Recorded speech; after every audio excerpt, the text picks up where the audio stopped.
Показвам ви какво си поръчах от сайта на Palmer's. Правя поръчка вече за трети или четвърти път, но този лосьон с ванилия го имам за първи път и мирише уникално, хидратира много добре кожата.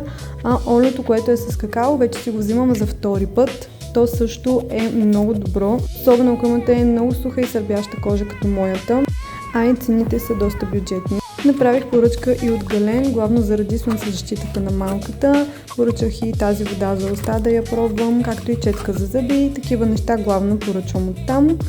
Тези пачове на Biovен са много хубави, са само 16 лева. Съветвам ви да ги пробвате. Аз си слагам всяка сутрин от тях, защото се будя с подпухнали очи и ги държа в хладилника. Поръчах си и тази корейска пяна за измиване. По принцип е за мазна етнична кожа, проблемна. Смятам, че ще върши страхотна работа, особено сега за лятото. И това от мен и до скоро!